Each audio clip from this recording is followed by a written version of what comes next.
bueno, nos vamos con Martín. Martín, que nos tienes algo muy interesante, ¿no? De aquí, de la tierra, de Sí, Navas.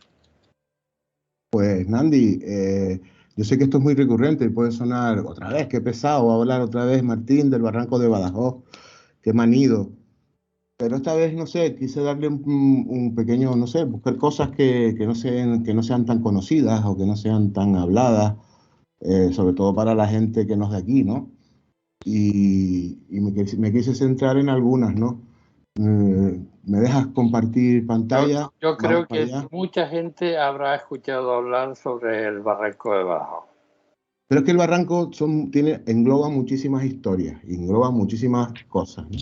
Entonces yo creo que sí, lo que salió en Cuarto Milenio en su día, lo que se ha hablado por la radio, en los podcasts y tal, pero más o menos se centra siempre en lo mismo, ¿no? Eh, entonces esta vez pues quise darle un pequeño, bueno, tampoco es algo tan distinto, pero seguramente para las personas que no son de aquí, pues no es tan conocido, ¿no? Entonces empezamos a compartir.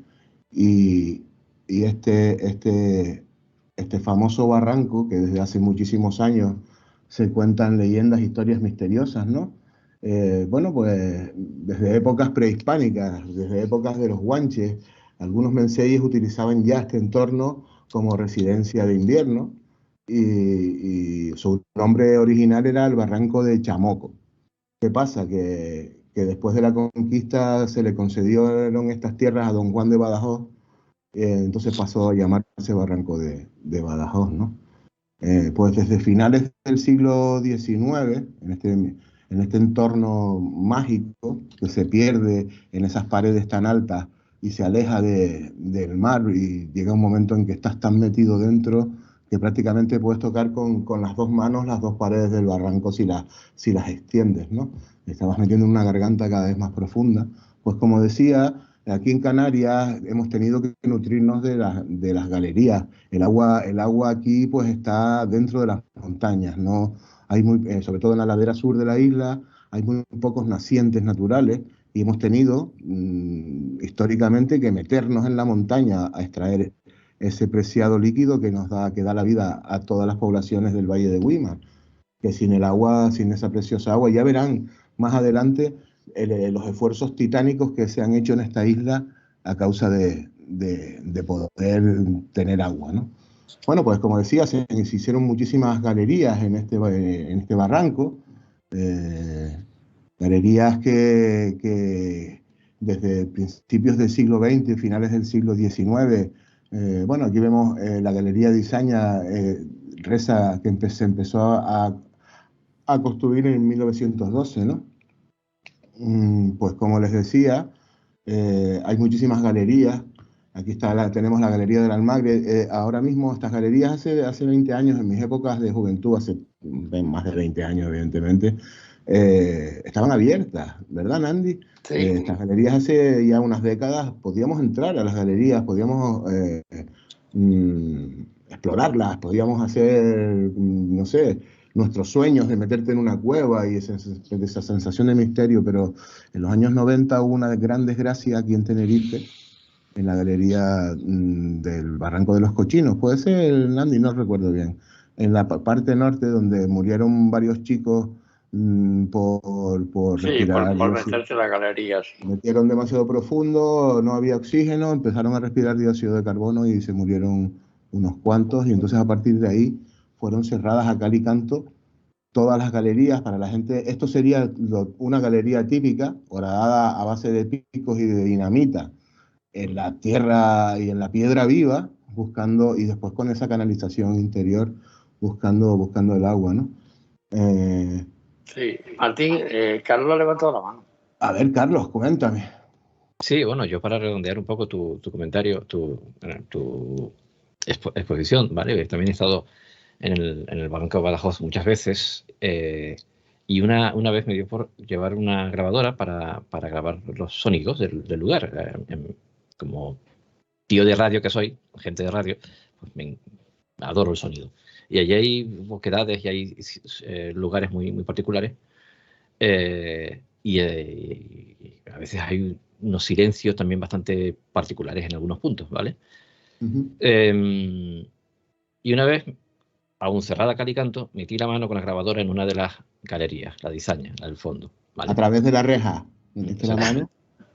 Son, pues no sé, 3-4 minutos de grabación, pero tienes que escuchar eso. Parece que hay una máquina trabajando en el interior de la montaña. No, aparte que en la pared esa donde está la galería Izaña se oye la máquina de vez en cuando como si estuviera trabajando, ¿no? Es impresionante.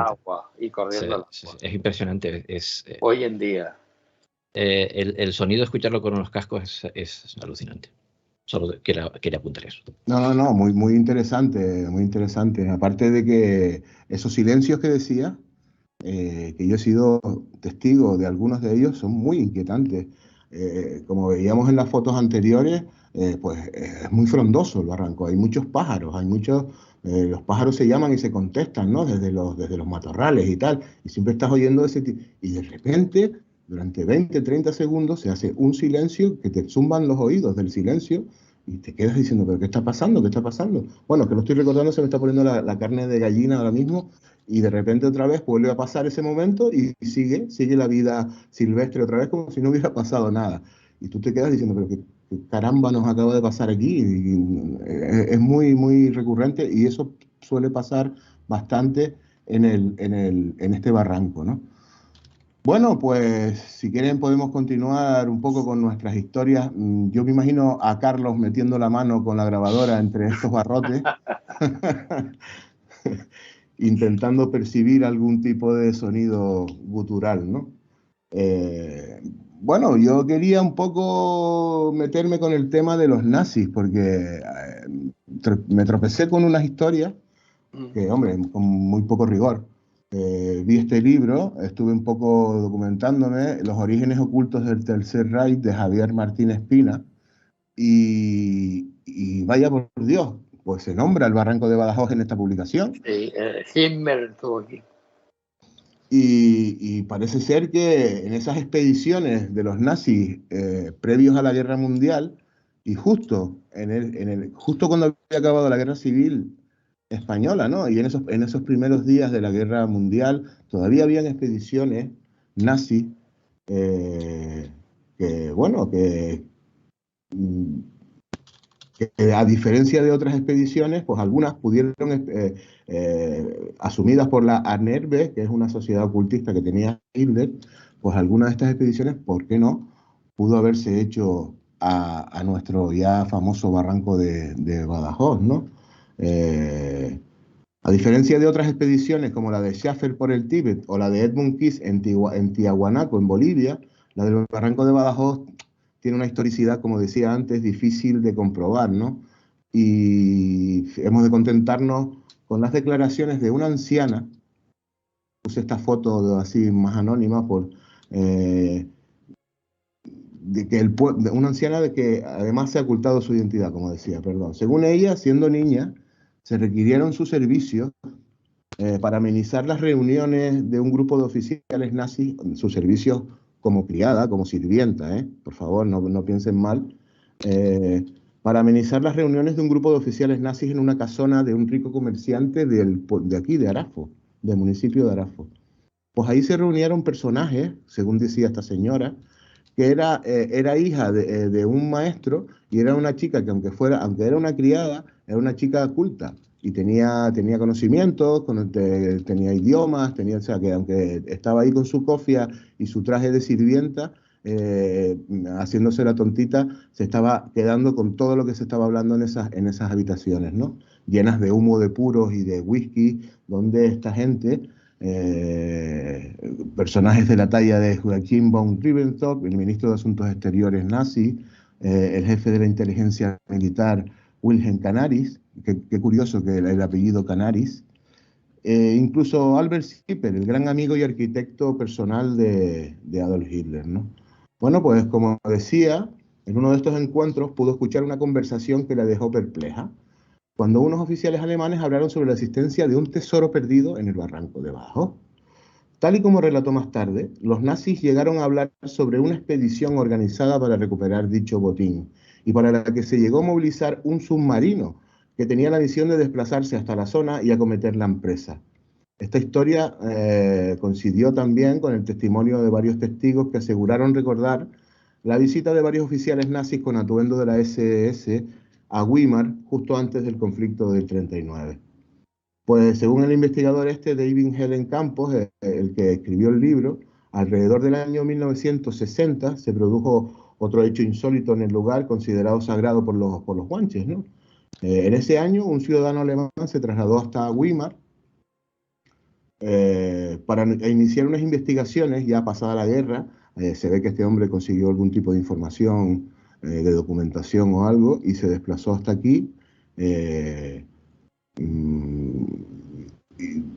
con unas investigaciones que no fueron conocidas. Los primeros días los pasó deambulando por Weimar, conociendo a la gente, hasta que entró en contacto con un vecino que trabajaba en el mantenimiento de los canales de agua, ¿no? de las galerías.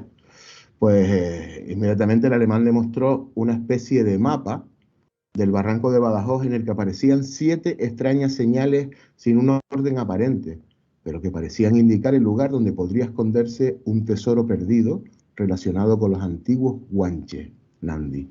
Marcharon hacia el barranco siguiendo el mapa para iniciar una exhaustiva pero poco fructífera búsqueda de las señales marcadas. La verdad es que el mapa pues parecía un bulo, ¿no? Tan solo fueron capaces de encontrar una de las 7 en un lugar de difícil acceso y en ella se podían leer las siguientes letras, AVO y AVP, que ahora se dice que se siguen conservando para la curiosidad de los turistas. Yo no sé dónde están estas letras en el barranco. Si alguno de ustedes las conoce, por eso que todo esto a mí me suena como un poco de cuento, ¿no? De leyenda. Pero bueno, es muy interesante, ¿no? No podrán negarlo. Bueno, pues el resto de las señales del mapa nunca más se supo, aunque no son pocos los que nos hemos trasladado hasta allí para intentar resolver el enigma, ¿no?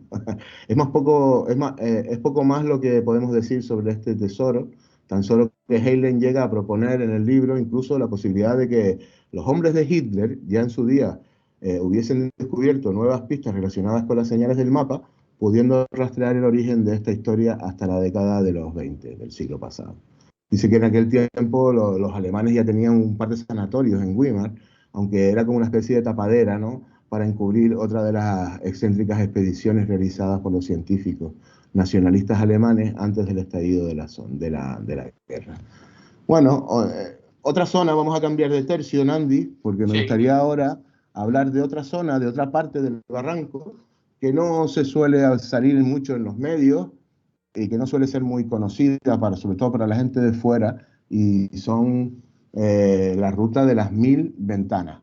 ¿Por qué se llama la ruta de las 1000 ventanas? Bueno, ustedes imagínense, fíjense este risco tan impresionante, y fíjense con todos estos agujeritos que podemos ver aquí, no son agujeritos naturales, son agujeros cavados a modo de ventanas para ir tirando los escombros de una enorme galería de muchos kilómetros que transcurría desde el norte de la isla, imagínense ustedes, para llevar agua hasta el municipio de Arico. Esto fue una empresa hecha por unos europeos con mucho dinero que habían comprado unas tierras en Arico. No sé si eran mormones o eran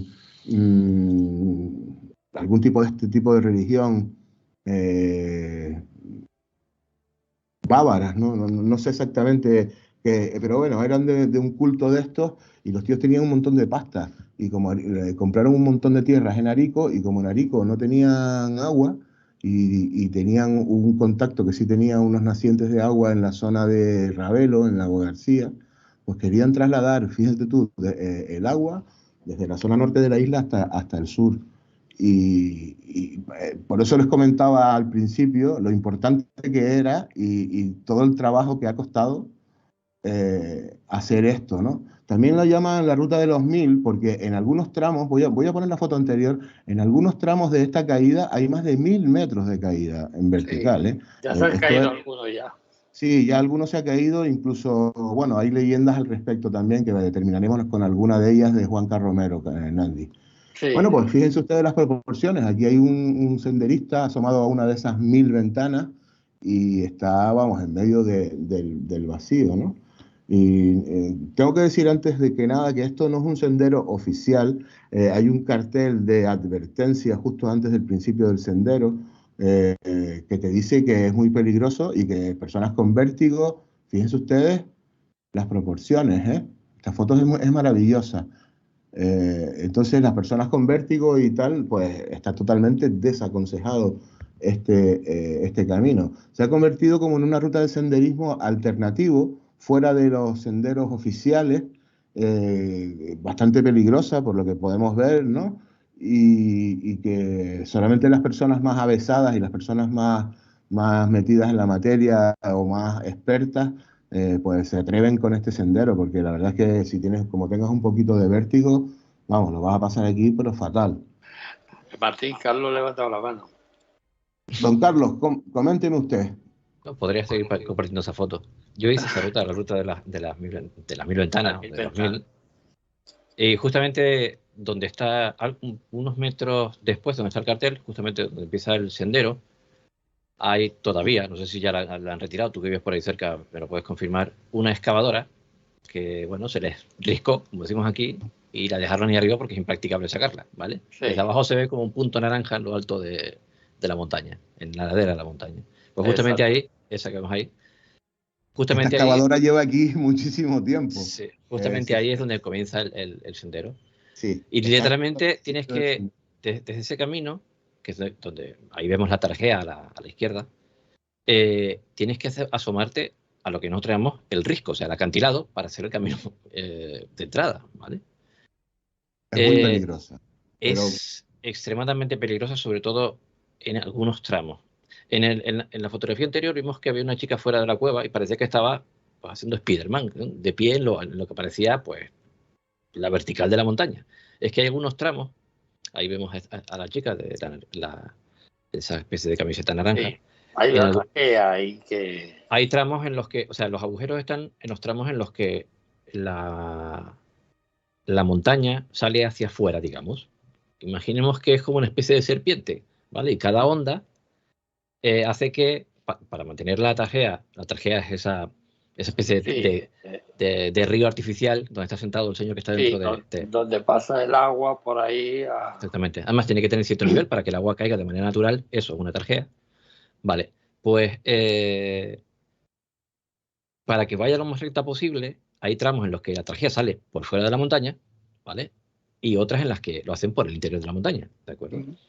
Entonces, por el interior de la montaña es por donde tienen que hacer los agujeritos, donde hicieron los agujeros. Básicamente hicieron esos agujeros, entre otras cosas, para obtener luz para trabajar y otra para poder tirar los escombros fuera, ¿de acuerdo?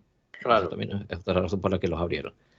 Pues hay tramos en los que al seguir la tarjea por fuera de la montaña, hay tramos en los que tienes que ir literalmente dentro de la tarjea, porque es que como te acerques mucho a un poco al borde, te puedes resbalar, porque el césped este que tienes aquí eso si vas en época de lluvia, ¿vale? La época en la que fui yo había mucha niebla. Afortunadamente, la niebla con el vértigo se desvirtúa, porque no ves el suelo. Ya. Imagínate lo densa que era. Pero la niebla es buena para el vértigo, vamos. Sí. Fantástico. Lo interesante es que hay algunos puntos del camino en lo que literalmente tienes el ancho de un pie de cornisa para pasar. Aparte de que estas piedras están sueltas, que puedes resbalarte por ahí. Sí, es algo de arenisca. Está suelta y te puedes resbalar. Tienes que llevar calzado bastante preparado. La mayor parte de las personas que hacen esta ruta, si no tienen los conocimientos necesarios, ¿vale? Se quedan a mitad del camino, ¿vale? Una parte del camino que es bastante más complicada. El lugar, no podemos negar que el lugar es impresionante, vamos. Es que las fotos, yo que me estoy quedando aquí anonadado con las propias fotos que conseguí, que son de Fernando J. Félix, un compañero de aquí de Arafo, y que le doy las gracias por haber sacado estas fotos tan maravillosas. Martín, a mí me estás enamorando de este lugar. A ver, la ruta yo no la voy a hacer porque yo tengo vértigo, o sea, ni con niebla, o sea, no. Pero es verdad que es que te dan, y teniendo vértigo y todo, y te dan ganas, porque es plena naturaleza, es increíble, es precioso. Sí, esto discurre a muchos metros de altura de la gente que va por el fondo del barranco de Badajoz. Pero esto Claro, también es el barranco de Badajoz. ahí parece que está pegado a lo que es el suelo, pero no, ahí hay 1000 o 1500 metros de... Es una pasada. Son unos riscos impresionantes hechos por la naturaleza y después esto hecho por el hombre, que yo quería terminar. Ay, espérate que me adelanto. Yo quería terminar al hablar de estas ventanas con dos cosas. Primero, que toda esta obra titánica, porque esto es una obra titánica, no tengo otra manera de llamarla, date cuenta que todo lo que tuvieron que excavar y que horadar en la montaña. Fíjate tú todo, y que no son 10 metros, ni 20 metros, ni 500 metros, es que son kilómetros de todo este trabajo, y después tenían que hacer estos agujeros para ir tirando los escombros a medida que iban avanzando, ¿no? Tenían que tirar los escombros por algún lado, ¿no? Entonces hacían estos agujeros hacia el risco, hacia el precipicio, y por ahí iban desahogando todos los escombros, ¿no? Pues se pueden creer que esto nunca llegó a funcionar. ¿Se pueden creer que todo este trabajo fue para nada? Bueno, para nada, ahora para el disfrute de los senderistas, pero en realidad nunca llegó a circular agua por aquí. Es que se lo pueden creer, pues esta es la realidad. ¡Qué fuerte! Sí, fuertísimo. Vamos, es una pasada que todo este trabajo titánico, aquí se deslomó muchísima gente, para nada, para nada. En fin, cosas que pasan en Canarias. Sí. Vamos a terminar con nuestro gran amigo y compañero Juan Carromero, y esta fantástica publicación suya que habla sobre el barranco, ¿no? Y aquí dentro de este libro, pues encontré un pequeño cuentito que tiene que ver con las 1000 ventanas. Entonces me gustaría contarlo, ¿no?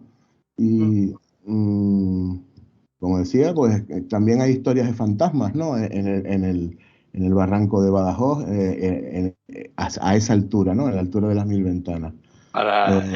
Juanca, para poder hacer ese libro, estuvo mucho tiempo, que iba todos los fines de semana a sacar fotos, a quedarse allí, a entrevistar a la gente del pueblo. Estuvo yo creo que años, para sacar esos testimonios que tiene ahí.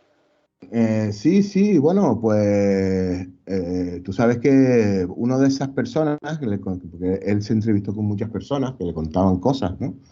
Pues según podemos leer en el libro, una de esas personas le contó que el 24 de septiembre, o sea, del 97, o sea, en una fecha bastante localizada, un muchacho aficionado a la recolección de muestras de flora del barranco salió por la mañana en dirección a las 1000 ventanas. Ya caída la tarde, su madre, preocupada al ver que no aparecía, decidió ir a buscarlo. Con tan mala fortuna que acabó perdida en las galerías para no saberse nada más de ella. Seguramente se habrá resbalado y se habrá caído por alguno de esos agujeros. La leyenda cuenta que es el espíritu de la malograda mujer la que se parece a los visitantes de la cueva de las 1000 ventanas. Bueno, es una historia que comenta en su libro, me pareció curiosa, pues nombrarla aquí, ¿no? Claro. Y pues no sé, y después quería terminar No termines todavía, porque Laura quería hacerte una pregunta. Pues vale, dejamos el final para el final, valga la redundancia. No, vale. No, te iba a decir, ahí la niña de la curva, tela. No, ahí no hay curva. Ahí yo de verdad, mira, yo tengo que decir que yo una vez hice una intentona con mi compañero de aventuras, que tenemos un canal de YouTube que vamos a ver sitios de aquí así, vemos los barrancos, vamos hasta el final y los grabamos y tal, ¿no? Y aquí tuvimos que dar marcha atrás porque este hombre se me enrocó. Él iba adelante y yo iba detrás, ¿no? A ver, no, yo iba adelante y él iba detrás. Y íbamos caminando y de repente me dice, Martín, miro para atrás y estaba atenazado que no podía moverse. Le dio un ataque de pánico y no podía moverse. Y yo tuve que pasar por detrás de él con su mochila y con todo, jugándome la vida prácticamente, porque yo no quería mirar para abajo, para poder después ponerme y tirar de él y salir del camino, salir del barranco, y tuvimos que hacer otra excursión para otro lado porque no pudimos hacerla. Y ahí me quedé con la miel en los labios de ver eso de no conformarnos con las fotos, sino de estar uno ahí y sacar sus propias fotos. Y al final se me ha quedado eso ahí pendiente. Estoy a ver si Carlos un día me lleva, pero no sé. Bueno, puedo enseñarte mis fotos. Para volver a hacerlo ya es más complicado, ¿no? Me lo pensaré. Pero es que ya te digo, o sea, ya el camino en sí, el ambiente del lugar, imagínate esa niebla, justo giras sales del túnel y te encuentras la niña de la curva. Imagínate, hostia, es que vas para abajo seguro. Yo espero que esto que estamos contando hoy pues les abra otras perspectivas sobre el barranco que no conocían, sobre todo la gente que nos está viendo, ¿no? Porque yo estoy seguro que muchísima gente no conocía este tema de las 1000 ventanas y sobre todo el tema de los nazis, del tesoro de los guanches, que tampoco es una historia maravillosa. Esas 7 señales que habían ahí. Me gustó contarla, ¿no? Sí. Claro que sí. Pues si quieren... Cuando quieras termina. Vamos a terminar con la puerta interdimensional, con el pozo, este pozo, que después tú, Nandi, me vas a contar algo que hablamos el otro día, que sucedió encima de este pozo, en la subidita que hay, que sortea este pozo en el camino, ¿no? Que me contaste una cosa muy interesante, pero bueno, no me quiero adelantar. Entonces, en este pozo mágico, donde es una zona muy estrecha, ahora lo veremos en un pequeño vídeo donde mi yo del pasado les va a explicar un poco mejor, pues se supone que en las zonas, bueno, creo que mejor, para no decirlo 2 veces, vamos a verlo directamente, ¿ya? Pasa lo mismo. No cabe duda de que en este sitio hay una atmósfera que ahora debería de oírse. Nos dirá Cecilio lo que siente. ¿Se oye? Sí, Martín. Esta media poseta que se supone que baja las escorrentías de agua cuando llueve mucho en invierno. La gente hicieron como una puerta ¿eh? Y han hecho aquí como una especie de simbolismo muy raro, que si alguien conoce este tipo de símbolos y lo ve, pues que me escriban en los comentarios, porque tengo una curiosidad terrible. Y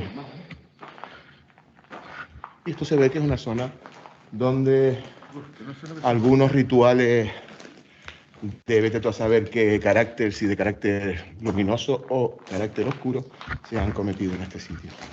Entonces, como podrán ver, tenemos una especie de llave formando un triángulo, y esta es la famosa que dibujaron hasta el marco de una puerta donde dice que en ciertas ocasiones, en ciertos momentos, en ciertos momentos del año, para acá, jefe, vamos a tocar la puerta, hombre, a ver si nos traspasamos y nos vamos para adentro. En ciertas ocasiones del año, por donde se cuela la luz del sol, que ahora les enseñaré lo estrecho que es el sitio y lo metido dentro que estamos, pues el sol se cuela por aquí pues en muy pocas ocasiones, ¿no? Pues en las noches, donde ese día se ha colado el sol y ha tocado esto, se supone que se abre una puerta interdimensional que nos lleva a otro mundo, de donde después ya salen todas las leyendas, todas las fantasías, la niña de las peras y todo lo que viene rodeando a este sitio. Y es un sitio curioso que, Pepe, ¿tú conocías esto, socio? No, pero a mí lo que me tenía mosqueado, ¿no? ¿Qué significará? ¿Verdad? Yo estuve mirando y no encontré nada, no sé. Si ustedes, alguno de las personas que nos ven, conocen este tipo de simbología, o por lo menos de qué, si viene de alguna civilización antigua o de algún tipo de cosas de esas, pues que lo diga, por favor, porque estamos en Ascua. Y esta es otra de las cosas misteriosas, de tantas que tiene este lugar, el barranco de Badajoz. Sí, no, es que si te fijas, es como la dualidad, ¿no? La de izquierda, la derecha y después la línea central, que es la que proporciona el equilibrio a las cosas, ¿no? Yo no soy simbólogo ni nada de eso, pero es lo que se me ocurre cuando lo veo. Es muy interesante en cualquier caso. Bueno, no sé. Laura, ¿qué les pareció? Perdona, Martín, Laura quiere preguntarte. ¿Te has fijado el primer? Es que me lo estaba apuntando para investigar, que ya sabes que a mí símbolos y simbología me encanta. Y me he fijado porque al principio yo le he dibujado los 2 círculos iguales. Y el primero no es un círculo cerrado. No, le falta un poquito Le falta un trozo, sí, pero no sé entonces. si es porque el que lo dibujó lo dejó mal o es porque tiene una intencionalidad, ¿no? Déjame ver. ¿Y hay los otros que son iguales o solo hay este así? No, no, o sea, eran iguales los tres. ¿A Los los tres. tres le faltaba ese trozo o Ahora no te mismo ya me fijaste? dejaste flipando, no sé, déjame rebobinar Ah, aquí en amigo. segundo plano y ahora te digo, porque no, están abiertos, tienes razón, ¿eh? Ah, Tienes razón. pues El ahí otro está tienen abierto, todavía más el pinta otro, a ver, de tener que espérate, ver con eso. están los tres abiertos. Además, Los- la abertura no es, tiene toda la pinta de que no es casual.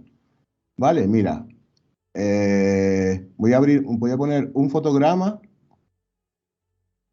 de esto es entrando, mira, ¿te fijas? No Sí, es que se le quedara, este es el no. primero, Sí, ¿vale? que está Después, abierto. este es el segundo, que tengo la mano delante, me Sí, cachis, pero se ve que está abierto, sí, sí. Y este también. y este también, o sea, están los tres Eh, abiertos. Están los tres abiertos. Oye, ¿te has fijado en un detalle? Que yo esto lo grabé hace 3 años, lo he editado, lo subí a mi canal, ahora lo volví a editar otro pedazo, otro clip para hablar y no me había dado cuenta de este detalle es que en todo con este los tiempo. símbolos hay que ser súper minucioso, fijarse en todo. Y me ha llamado la atención. Y hablando de lo que dices tú, de la puerta y demás, tiene todavía más significado que tuviera alguna relación con eso de abrir la puerta. Claro. Sí, ¿verdad? Y la puerta Ajá. pintada y todo. Bueno, a mí me gustaría saber qué piensa Marcos, que está ahí. Bueno, ¿Qué Marco, le no sé si pareció? visitó el barranco, no lo sé, cuando estuvo aquí. No lo visité, pero había momentos cuando estaba viendo las imágenes que digo, me parecía casi la muralla china. O sea, cómo lo han horadado y además, dices, para Para no no usarlo. usarlo. Me Sí. parece sorprendente, me parece un sitio mágico. Es que el otro día, bueno, cuando estábamos hablando con Fernando de aquello de Paco Padrón, que ya hemos hablado un poco con Ismael, es que las Islas Canarias son mágicas, chicos. Los dos ahí tenéis, vamos, dicen que de Madrid al cielo, pero yo creo que es Bueno, todos los lugares tienen pasando por las su. Islas Canarias, hombre, no. Todos los lugares tienen su Las Islas función. Me ha Afortunadas. quedado y el símbolo. Lo que pasa es que los símbolos, como los he visto con pintura esa casi reflectante de los que utilizan cuando están Sí. haciendo construcciones, da un aire, pero el símbolo tiene un simbolismo, una potencia, es muy atractivo, muy atractivo. O Yo sea, te puedo decir que Ok. bueno, siempre que te metes ahí, te sientes algo raro, ¿no? Claro. Lo que Como una pasa, energía, Marco, como electricidad estática, como algo, ¿no? lo que pasa, Marco, que en estos momentos esos símbolos ya no existen. Eso fue hace 3 años, ya no están. No, sí, claro, sí. Ya no están. Y esa es la puerta de entrada al barranco. Se dice que hay que pedir permiso, hay que tocar la puerta y pedir permiso al dios del barranco para que te deje entrar. te bendiga. Exactamente, que te deje Mira, entrar justo en el encima de esa barranco con poseta, buena voluntad exactamente, y justo te encima de esa proteja. poseta hay una subida que continúa el camino hacia el barranco, ¿no? Hacia el interior. Y me gustaría que el jefe, que Nandi, nos dijera aquí en directo lo que me contó el otro día en la reunión. ¿Qué te pasó ahí, jefe? Sí, pero me gustaría que Carlos, que ha levantado la mano, ¿Vale? siquiera. ¿No? Carlos. Sí, porque preguntan en Face, Enrique Solés ha pasado a Face, y pregunta que si ese dibujo en spray es amarillo, que si debajo de ese dibujo, del spray, precisamente, hay algún símbolo, si está en otra que hubiese algún símbolo en la piedra o simplemente la No, piedra pintada por encima. no, es la piedra pintada por encima. Yo creo que hicieron una especie de triángulo imaginario entre los tres símbolos que habían allí. Sí, y Porque la eso me puerta pareció, también una vez que está estás allí y dibujada, los que ves, ahora no está, ¿no? te da esa sensación de triangular, ¿no? Claro. El barranco Badajoz se ha hecho ahora mismo como una zona turística. Entonces, las entidades que vivían allí en aquella zona se han trasladado a otro lado, porque aquello está visitado como, a ver, como las Américas aquí, que hay playas alemanes, americanos y de todo. Bueno, es una zona turística y como vayamos allí hay un montón de gente. Pues como estaba contando Martín, esto es la puerta y hay que pedir permiso, ¿no? Y hay una subida, hay una pendiente muy pronunciada con adoquines, que cuesta un poco subir, que yo llego allí con la lengua afuera. Y claro, cuando llegas arriba hay una curva, impresionante ya para entrar al barranco. Pues en aquella época del barranco de Badajoz, cuando tenía su apogeo, cuando estaba Paco Padrón, Emiliano Betancourt, un servidor que está por aquí escondido, estaba por ahí. Estamos hablando de los 70, ¿no? Más o menos, Nandi. No, un poco más adelante. Los 80. Sí. Entonces alguien estaba grabando con una videocámara y en la curva, él vio que había otra imagen, veía otra dimensión, otro paisaje. Yo estaba delante de él y no me veía a mí, él pasaba la mano. Dejaba la cámara, miraba y me veía a mí, miraba por la cámara y veía otra imagen. Entonces, claro, yo vi esa imagen y porque él me lo decía, dice, mira que yo estoy viendo esto, es otra imagen y no te veo a ti, y ¿esto qué es? Y entonces, claro, eso se quedó grabado. Se quedó grabado como una puerta dimensional hacia otro lado, ¿no? Como la capa de invisibilidad de Harry Potter, ¿no? Exactamente. Para que la gente lo pille. En esa curva pasan muchísimas cosas. Y más adelante en otras, ¿no? Pero en esa principalmente hay algo especial. Ya, de hecho, ya te lo estaba diciendo Martín, que solamente el entrar en la puerta y tocar la pared ya te entra un escalofrío por todo el cuerpo, como diciendo, ya estás aquí, ¿no? Es algo hermoso. ¿Laura? Claro, es que lo que cuenta Martín, ¿no? Pues de tocar la puerta y demás, a muchos nos ha pasado en muchos lugares, ¿no? De esa electricidad, además. Pero bueno, pueden ser 1000 cosas. Pero ya el testimonio que tanto escuchamos el otro día como ahora, ¿no? Testimonio y con cámara, eso ya sí que no son sensaciones ni... No. Ahí esas imágenes se veía un paisaje que no era el de ese lugar. Es sin palabras. O sea, yo recomiendo ir en invierno. Yo recomiendo ir en invierno cuando se mete la bruma, cuando está todo más húmedo y se hace esa atmósfera, ¿no? En verano aquí hace calor, ¿no? Aunque en esa zona da muy poco el sol, hay zonas muy estrechas que da muy poco el sol y vemos nada más que una pequeña fracción del cielo cuando estamos abajo, ¿no? Exactamente. Y siempre se mantiene más fresco, pero yo recomiendo ir en invierno. De todas formas, no sé, Martín, si tú llegaste al final del barranco. Yo nunca llegué al final. No solamente hasta la Galería Esaña, sino hay una desviación hacia la derecha que te lleva a otro trozo más, que la última vez que estuvimos ahí, Carlos, Fini, la compañera Belén y yo, y no sé quién más, Carlos, no sé, yo, la mente mía... No me acuerdo. Y mirábamos para arriba y veíamos lo que es como si fuera el útero de una mujer. ¿Te acuerdas que te lo comenté? Cuando estábamos haciendo el fuego. Sí, es que hay veces que te ves tan metido dentro de la... Porque son una garganta, ¿no? En el fondo, es como un desfiladero. Es lo que queda. Y se va estrechando a medida que te vas profundizando. Y el final ahora mismo, lamentablemente, se ha convertido en un enorme y espeso zarzal que ahí hay que ir con una cuadrilla con machetes o con algo porque no, pues hay un caminito que tienes que... Hay que hacerlo con cuidado. Claro. Pero, ¿sabes? Yo agradezco que dejan los zarzales en lugares como eso, ¿vale? Porque sí, porque es como una especie de barrera de protección, ¿no? Que ha hecho la naturaleza por sí misma. Hay mucho burro, y no me refiero al animal, que suele ir a esos lugares a hacer tonterías. Sí, y te digo, es un lugar muy chulo, además, casi siempre que visitamos el barranco y es posible acceder a ese rincón, ten en cuenta que el barranco de Badajoz es lo que queda ahora mismo de lo que fue hace mucho tiempo un río, que por ahí corría mucha agua. Entonces, todas las paredes donde no hay vegetación se ve perfectamente que están limadas la erosión del agua, ¿vale?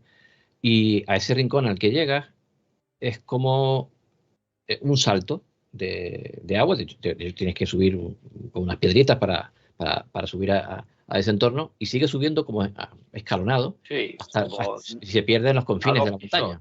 Sí, y se pierde en los confines de la montaña.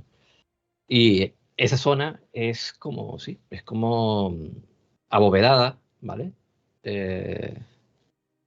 No sé, tiene algo especial. Si estuvieras dentro de la mujer y que... No sé si esto puede ser parecido a lo que estás enseñando. Esa es la entrada principal.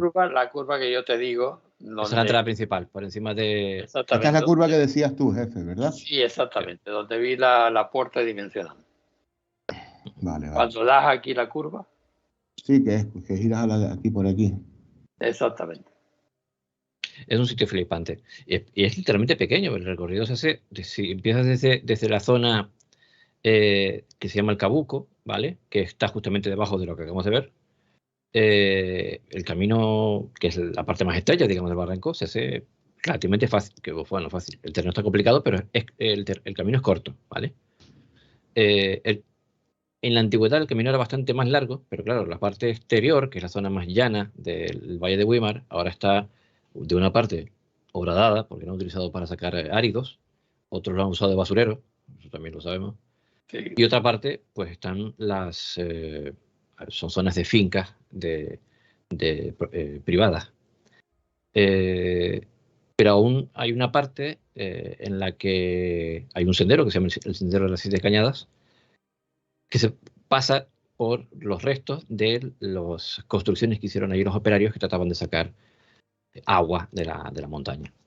Antes se podía llegar con el coche. Bueno, yo llegaba hasta la misma entrada de la puerta, ¿no? Dejaba el coche allí pero ya no se puede. De esa subida empedrada que decías tú antes.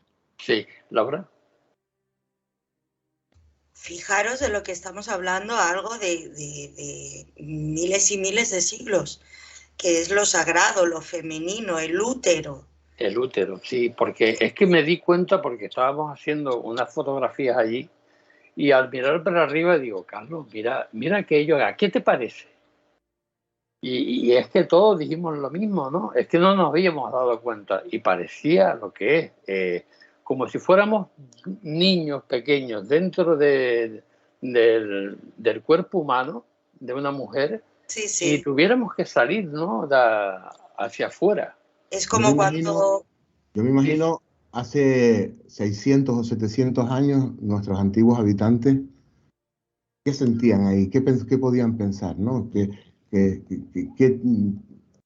¿Cómo enfocaban esas sensaciones? Sobre todo con creencias tan animistas. Hacia sus dioses.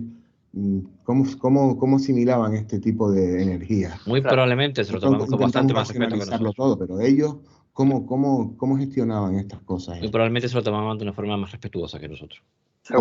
Eso segurísimo, pero es eso, las corrientes de agua, ¿no? Lo que hablaba Marcos, que las energías telúricas de ese lugar, ese magnetismo. Tú date cuenta, Laura, que al principio del descubrimiento de este barranco, allí había una energía impresionante, porque las personas que iban allí a grabar, se le agotaba la batería, se le apagaban los móviles, se le pasaba de todo allí. Ahora no, ahora hay una energía neutra.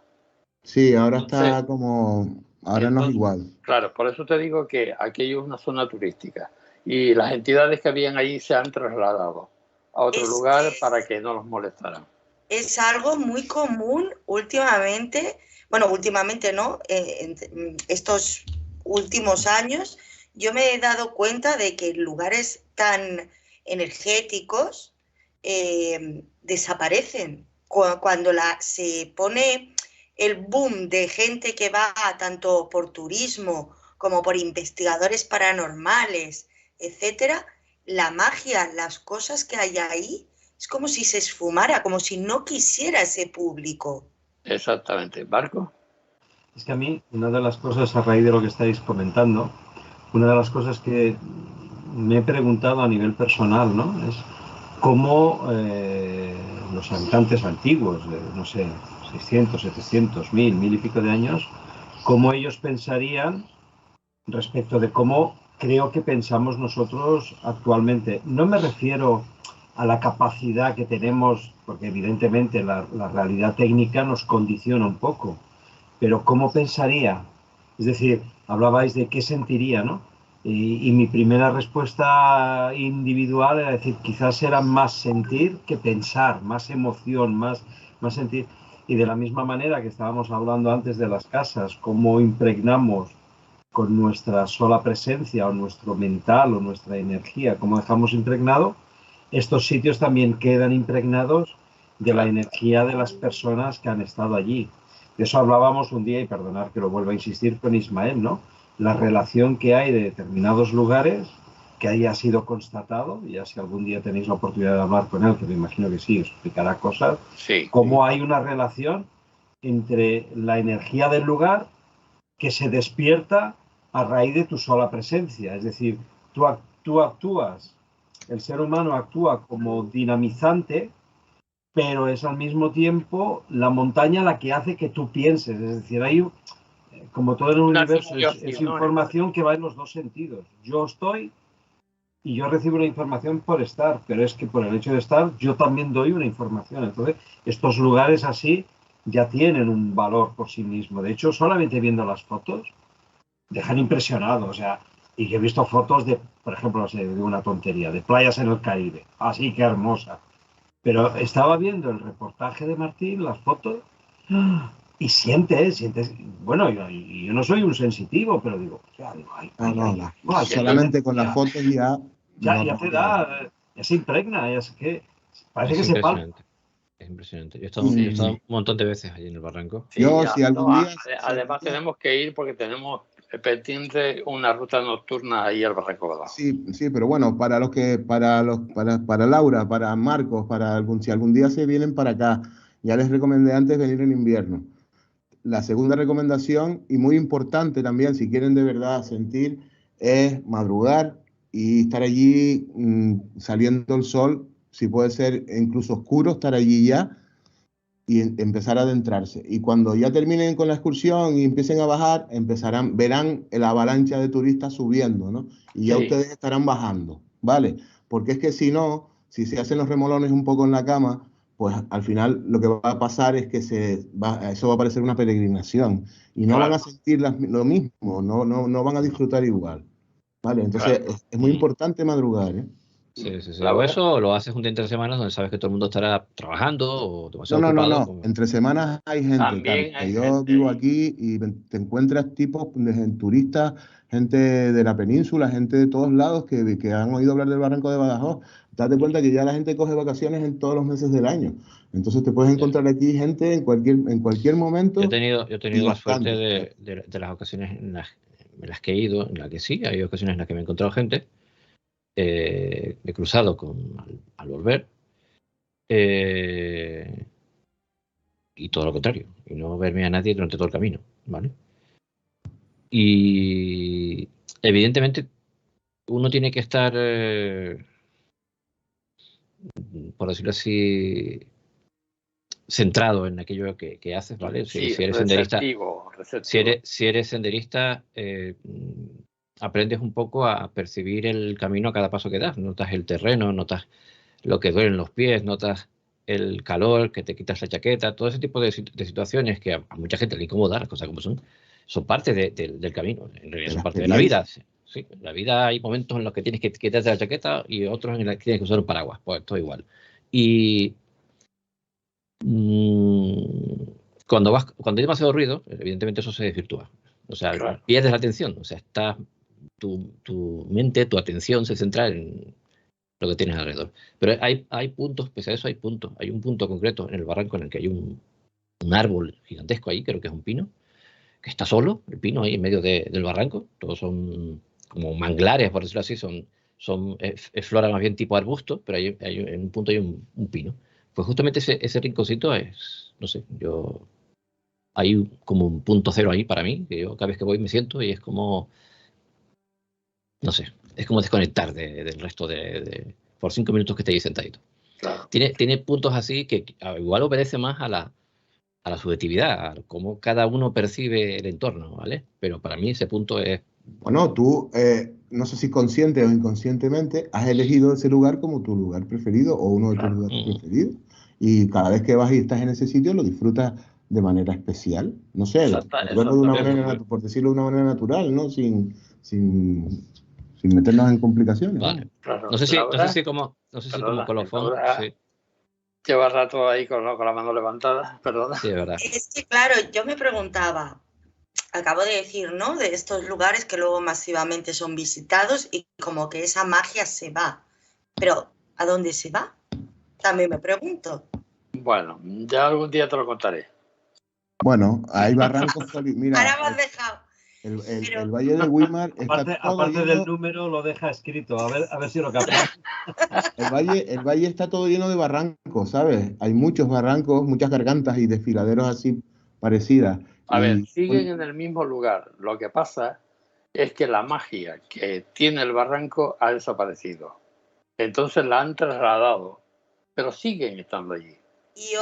Lo que pasa es que han cerrado todas las puertas para que no entre la energía negativa que se genera en ese barranco.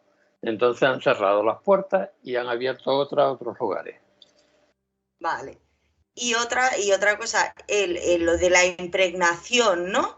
A mí me choca mucho y me cuesta mucho de creer, ¿no? Que un lugar se quede impregnado de esos crímenes y demás, porque entonces también tendríamos que tener impregnaciones, por ejemplo, de los romanos. Y no tenemos psicofonías de los romanos, ni de la rueda o los leones. Entonces, claro, son donde vivimos, o sea, donde yo ahora mismo estoy sentada, seguro que han muerto, pero miles y miles y miles de humanos. Porque la Tierra tiene muchísimos años. Entonces, claro, eso de la impregnación a mí me acaba...